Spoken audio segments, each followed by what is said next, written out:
ایک اور بات یہاں پتہ چلی کہ یہ بھی تھوڑا حیا کے خلاف مسئلہ ہے، لیکن آج کی نئی نوجوان نسل جو ہے اس میں بہت زیادہ مبتلا ہو رہی ہے، جس کو اورل سیکس کہا جاتا ہے. اور میں نے جیسے عرض کیا کہ شرعی مسائل میں چاہیے اور اس کو بیان کرنا یہ ہماری ذمہ داری ہے.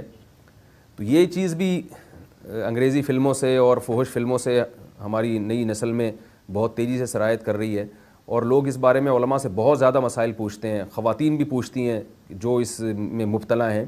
تو اس کا بھی مسئلہ یاد رکھیں کہ اللہ تعالیٰ نے حالت حیض میں زوجہ سے ہم بستری کو حرام قرار دیا کیونکہ اس میں گندگی ہے. باپ دیکھیں کہ وہ گندگی اس درجے کی نہیں ہے جتنی اورل سیکس میں گندگی ہوتی ہے.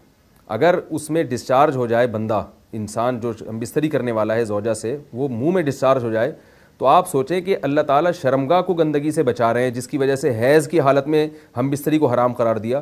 تو منہ جس سے انسان کھانا کھاتا ہے، جس سے کلمہ پڑھتا ہے، اور جو انسان کے جسم میں سب سے اشرف عضو ہے، سب سے زیادہ معزز اور مکرم عضو ہے، اس میں ایسی گندگی کو ڈالنا کہاں سے جائز ہو سکتا ہے، کہاں سے حلال ہو سکتا ہے؟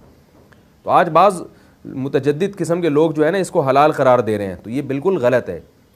تو یہ بات خوب ذہن میں رکھیں کہ اورل سیکس کے ذریعے اپنی خواہش کو پورا کرنا اس طور پر کہ ڈسچارج ہو جائے انسان عورت کے منہ میں، بیوی کے منہ میں، یہ بالکل حرام ہے، بالکل ناجائز ہے. کیونکہ منی ایک غلیظ اور ناپاک اور گندگی ہے اور ناپاک اور نجس چیز ہے.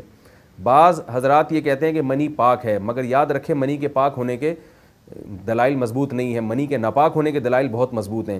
سب سے پہلی دلیل قرآن مجید میں آتا ہے الم نخلقکم من ماء مہین، ہم نے تمہیں غلیظ اور پلید پانی سے پیدا کیا ہے، ذلیل پانی سے پیدا کیا ہے. تو اس میں بھی اشارہ ہے کہ منی ناپاک چیز ہے. دوسری بات یہ کہ حدیث میں آتا ہے کہ کنت افرق المنی من ثوب رسول اللہ صلی اللہ علیہ وسلم ثم یصلی فیہ. حضرت عائشہ رضی اللہ تعالی عنہ فرماتی ہیں کہ رسول اللہ صلی اللہ علیہ وسلم کے کپڑوں پر اگر منی لگی ہوتی تھی، صحیح بخاری کی حدیث ہے، میں اس کو کھرچ کے صاف کرتی تھی، پھر آپ صلی اللہ علیہ وسلم اس میں نماز پڑھا کرتے تھے. اب بعض حضرات نے یہاں سے استدلال کیا ہے کہ منی اگر ناپاک ہوتی تو حضرت عائشہ اس کو دھوتی، کھرچ کے صاف کرنا اس کی علامت ہے کہ منی پاک ہے. لیکن یہ بات غلط ہے.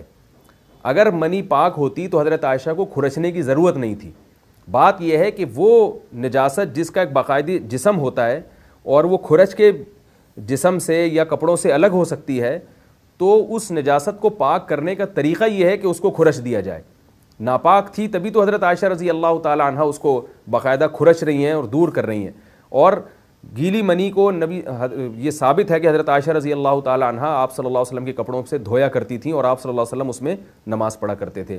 حضرت عمر رضی اللہ تعالی عنہ کے دور میں کسی شخص کو احتلام ہوا تو اس نے اپنے پورے جو ہے نا وہ کپڑے دھوئے، تو حضرت عمر نے اس کو منع کیا، فرمایا کہ اتنا کافی تھا کہ اس جگہ کو تم دھو لیتے. تو اس میں بھی حضرت عمر اس کو باقاعدہ دھونے کا حکم دے رہے ہیں. کسی بھی صحابی نے اعتراض نہیں کیا کہ یا امیر المومنین آپ ان کو دھونے کا حکم کیوں دے رہے ہیں، منی تو پاک ہے. تو منی کے جو ناپاک ہونے کے دلائل ہیں وہ بہت مضبوط ہیں. باقی اس کو جو کھرچنے کا حکم ہے وہ اس لیے کہ منی کے پاک جو اگر خشک ہو جائے تو وہ کھرچ کے بھی پاک ہو جاتی ہے، اس کو پھر دھونا ضروری نہیں ہوتا. اس کی مثال ایسے جیسے حدیث میں آتا ہے، صحابہ کرام فرماتے ہیں کہ ہمارے تلواروں میں دشمن کا خون لگا ہوتا تھا تو ہم اس کو زمین پہ اچھی طرح رگڑ کے اسی کو لٹکا کے نماز پڑھتے تھے. تو دیکھیں خون بھی ایسی چیز ہے کہ جو سوکھنے کے بعد اس کی ایک پاپڑی سی جم جاتی ہے. تو حالانکہ خون کو بھی ناپاک مانا جاتا ہے، جمہور علماء کے ہاں خون ناپاک چیز ہے، لیکن صحابی کیا کر رہے ہیں، اس کو رگڑ کے زمین پہ اور جو اس کو اچھی طرح رگڑ کے جب اس کا اثر زائل ہو گیا تو اسی کو لٹکا کے نماز پڑھ رہے ہیں. تو جیسے خون ناپاک ہونے کے باوجود رگڑنے سے پاک ہو جاتا ہے اگر کسی ایسی چیز پہ لگا ہو جو لوہے یا ایسی سخت چیز پہ، تو ایسے ہی منی اگر کپڑوں پہ لگی ہو، خشک ہو جائے تو اس کو اچھی طرح جب کھرچ دیا جائے تو وہ پاک ہو جاتی ہے. لیکن اس سے یہ ثابت نہیں ہوتا کہ منی پہلے سے ہی پاک ہے. ایک اور دلیل منی کے ناپاک ہونے کی یہ ہے کہ جو مدی ہے، ٹرانسپیرنٹ پانی جو مرد کے جسم سے نکلتا ہے، وہ اگر جسم سے نکل جائے تو وضو فرض ہو جاتا ہے، اور منی نکل جائے تو غسل فرض ہوتا ہے. اب یہ کیسی بات ہے کہ مدی کے نکلنے سے جس سے وضو فرض ہو رہا ہے وہ تو ناپاک ہے، اور منی نکلنے سے جب غسل فرض ہو رہا ہے بڑی والی طہارت، تو اس کو ہم پاک قرار دیں. تو اس لیے امام ابو حنیفہ رحمہ اللہ تعالیٰ کا مذہب منی کے بارے میں کہ یہ نجاست غلیظہ ہے، اور امام مالک کا بھی یہی مذہب ہے. یہ مذہب بہت دلائل کے لحاظ سے قوی ہے. تو اس لیے عورت کے منہ میں ڈسچارج ہونا یہ بالکل حرام ہے، ناجائز ہے، گندگی ہے، اسلام میں اس کی قطعاً اجازت نہیں ہے. اور اگر ان ائمہ کا مذہب لیا جائے جو منی کو پاک سمجھتے ہیں. اس لیے میں یہ عرض کر رہا ہوں کہ بعض حضرات نے اس پہ فتویٰ دیا ہے کہ یہ چونکہ پاک ہے لہذا اگر یعنی کوئی شخص منہ میں بھی ڈسچارج ہو جائے تو یہ بھی جائز ہے. یہ 100% غلط فتویٰ ہے. اس لیے کہ جو حضرات اس کو پاک کہتے ہیں وہ بھی اس کو خبائث میں داخل کرتے ہیں, حرام چیزوں میں داخل کرتے ہیں. اس کا کھانا یا اس کا منہ میں ڈالنا وہ بھی جائز نہیں کہتے. تو اس لحاظ سے بھی یہ ناجائز ہے اور بہت ساری بیماریوں کا ذریعہ بھی ہے. دوسرا مسئلہ یہ ہے کہ اگر کوئی ڈسچارج نہیں ہوتا اورل سیکس کے ذریعے تو اس کا شرعی حکم کیا ہے؟ تو اس کا حکم یہ ہے کہ یہ انتہائی سخت درجے کا مکروہ ہے, ناپسندیدہ عمل ہے.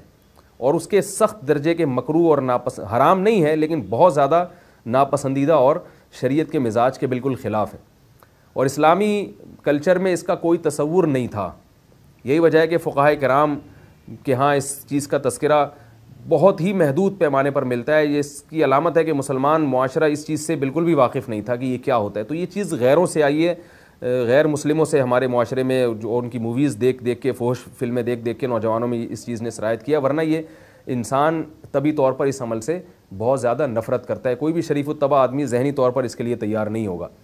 تو میں پھر بھی یہ کہہ رہا ہوں کہ بہرحال علماء اس کو ناجائز اور حرام نہیں سمجھتے, اس لیے کہ میاں بیوی ایک دوسرے سے جس طرح سے چاہیں استمتاع کر سکتے ہیں, لیکن سخت ناپسندیدہ بہرحال ہے اور مکروہ چیز ہے اور اس قابل نہیں ہے کہ اس کی حوصلہ افزائی کی جائے.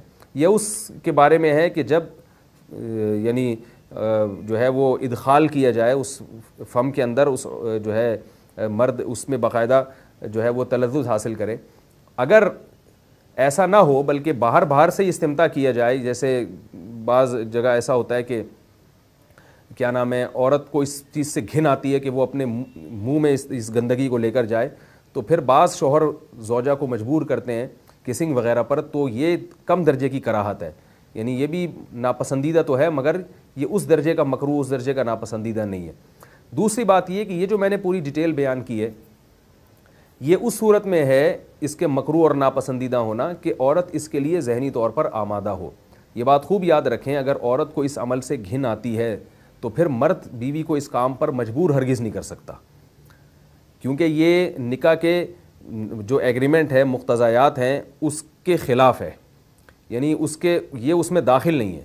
عورت اپنے آپ کو ہم بستری سے تو نہیں روک سکتی, مرد جب چاہے گا بیوی سے ہم بستری کر سکتا ہے, عورت کو اجازت نہیں ہے. لیکن خاص اس عمل سے عورت مرد کو روک سکتی ہے اگر وہ ذہنی طور پر